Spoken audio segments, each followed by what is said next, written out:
আমাদের দাসপুর থানার মধ্যে পড়ছে আদমপুর উত্তরপাড়া। আরে বাড়ি কোথায় তোমার? আগো ভাই এদিকে দেখো না। মুক্তলা মুক্তলা মুক্তলা মুক্তলা মুক্তলা মুখ এদিকে দেখো, এদিকে দেখো, এইদিকে দেখো। তোমার নাম কি গো? হ্যাঁ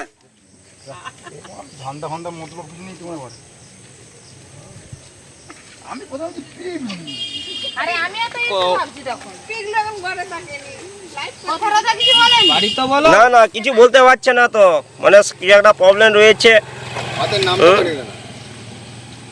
হাতে একটি নাম রয়েছে আবার হাতটা কি ওই উপর থেকে ওরকমই বসে আছে।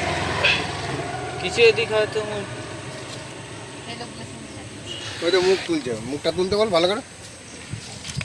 দেবুকে ধরে ও বাড়ি কত? দেবু এই মুখটা ধরতে দেবু, উপর দিয়ে তুল মুখটা চাকিয়ে। কখন থেকে বসে আছে? মিনিমাম মিনিমাম থেকে 1:30 আট জন করে বসে আছে।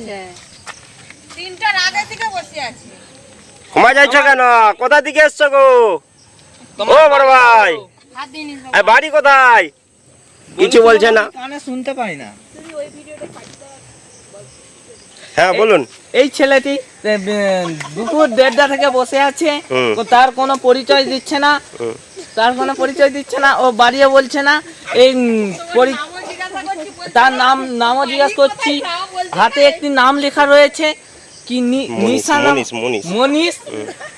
কেউ যদি এই ছেলেকে চেনো এই নম্বরে কন্ট্যাক্ট করো। আচ্ছা বলছি কোথা থেকে কটা থেকে এটা বসে আছে?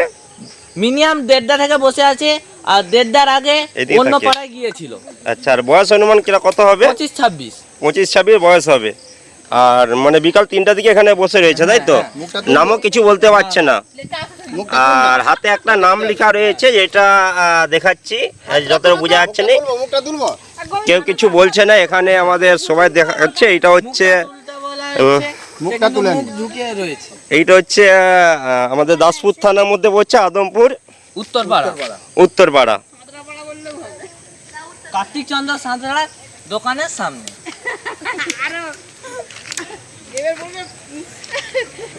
কেউ যদি এই ছেলেটাকে চেনো, আমি কি বলছি, নাম্বার দেওয়া থাকবে, সেই নাম্বারে কন্ট্যাক্ট করবে। কি বলি, মুখটা তুললে তো ভালো হতো।